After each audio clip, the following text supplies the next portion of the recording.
7 kabinet pada masa demokrasi parlementer, meliputi 1 agenda kerja, 2 latar belakang. 1. Kabinet Natsir dari Partai Masyumi.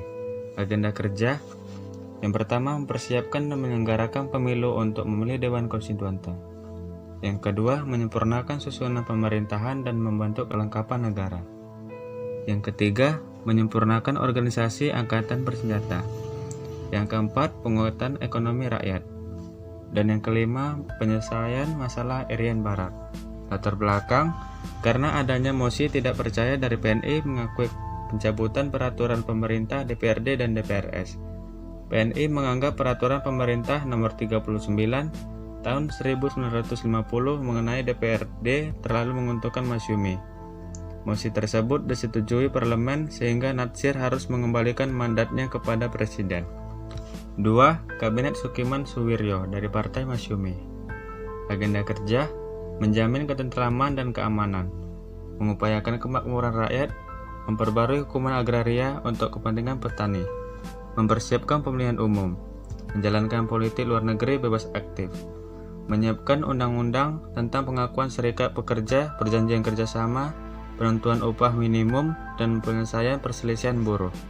Latar belakang jatuhnya, karena adanya kegagalan dalam peraturan nota keuangan antara Menteri Luar Negeri Indonesia Ahmad Subarjo dan 2 duta besar Amerika Serikat Mary Jo Chan. 3. Kabinet Wilopo dari Partai PNI. Agenda kerja penyelenggaraan pemilihan umum untuk memilih konstituante DPR dan DPRS, peningkatan kemakmuran rakyat dan pendidikan rakyat, pemilihan keamanan, menyelesaikan permasalahan dalam hubungan Indonesia dengan Belanda, mengembalikan Irian ke dalam wilayah Republik Indonesia, menjalankan politik luar negeri bebas aktif. Latar belakang jatuhnya karena tidak berhasil menyelesaikan masalah 17 Oktober 1952. Peristiwa ini dipicu oleh adanya gerakan yang diprakarsai oleh sejumlah perwira Angkatan Darat yang tidak puas terhadap kejadian kebijakan pemerintah. 4. Kabinet Ali Sastro-Midjojo I.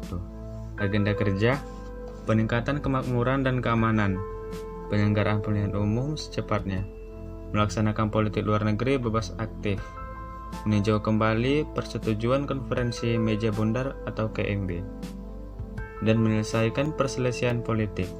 Latar belakang jatuhnya perselisihan pendapat antara TNI Angkatan Darat dan pemerintah tentang tata cara pengangkatan kepala staf TNI Angkatan Darat. 5. Kabinet Burhanuddin Harahap.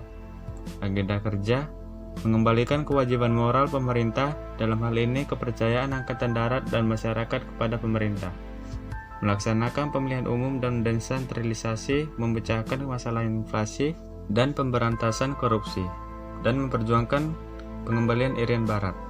Latar belakang jatuhnya karena merasa tugasnya sudah selesai. 6. Kabinet Ali Sastro-Midjojo II. Agenda kerja membentuk Provinsi Irian Barat, menyelesaikan pembatalan seluruh perjanjian KMB, dan menjalankan politik luar negeri bebas aktif.